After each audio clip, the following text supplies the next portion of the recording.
வணக்கம் நண்பர்களே, அனைவருக்குமே பார்த்திங்கன்னா வணக்கம்.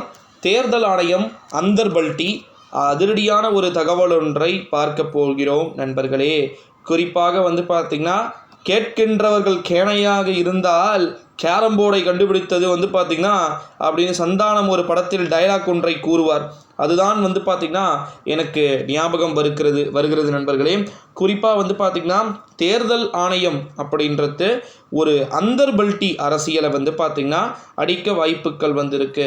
எலெக்ஷன் கமிஷன்னா ஃபஸ்ட்டு என்னப்பா, எலெக்ஷன் கமிஷன்னா என்ன அப்படின்னா அனைத்துமே இவர்கள் ஆட்டி வைக்கக்கூடிய ஒரு விஷயம்தான். ஓகேங்களா?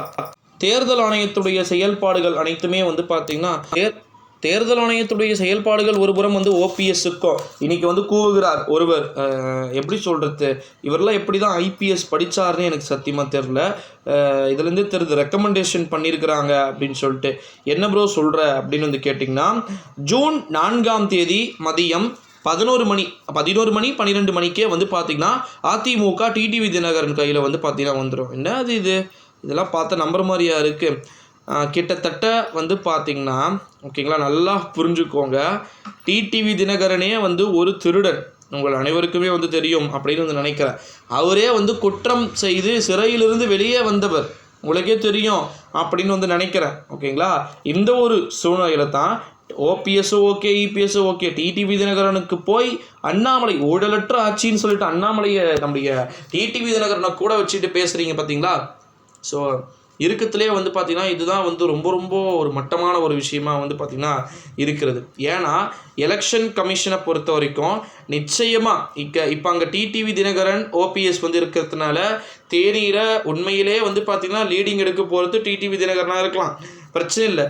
அதுக்குன்னு சொல்லிட்டு தேர்தல் ஆணையத்தை வைத்து அந்தர்பல்ட்டி அரசியலை நடத்த செயல்பட்டு கொண்டிருப்பதா தகவல்கள் வெளியாகிருக்கு. நல்லா புரிஞ்சுக்கோங்க.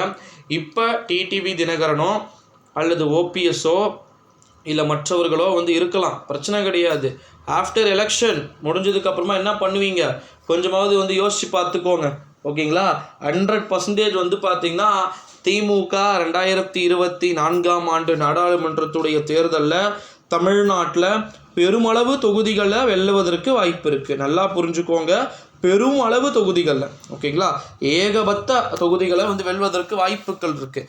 இந்த ஒரு சூழ்நிலையிலே எப்படி அதிமுக வந்துடும் சொல்லுங்கள்? ஒன்றுமே புரியாத ஒரு முட்டாள்தனமான அரசியல் தான் இன்னைக்கு நம்முடைய அண்ணாமலை அவர்கள் சொல்லி இருக்கிறத நம்மளால் பார்க்க முடிகிறது. இந்த ஒரு சூழ்நிலையில் தான் அண்ணாமலை அவர்கள் 4ஆம் தேதி வந்துடும் அப்படின்னு சொல்கிறாருன்னா, பிஜேபி எல்லா விஷயத்திலையும் ஆட்டி படைக்கிறார்கள் என்பது உறுதியாகிறதா, ஊர்ஜினப்படுத்தப்படுகிறதா? இந்த ஒரு சூழ்நிலையில் தான் எலெக்ஷன் கமிஷன் அப்படின்றது அந்தர்பல்ட்டி அரசியலை நடத்துவதற்கான வாய்ப்பையும் சாத்தியக்கூறுகளையும் ஏற்படுத்த வாய்ப்பு இருக்குது அப்படின்னு சொல்லிட்டு சொல்லப்பட்டிருக்கிறது நண்பர்களே. ஸோ அதனால் கண்டினியூஸாகவே நம்ம வெயிட் பண்ணி தான் பார்க்கணும் எப்பேற்பட்ட அறிவிப்புகள் வெளியாக போகிறது அப்படின்னு சொல்லிட்டு. நன்றி.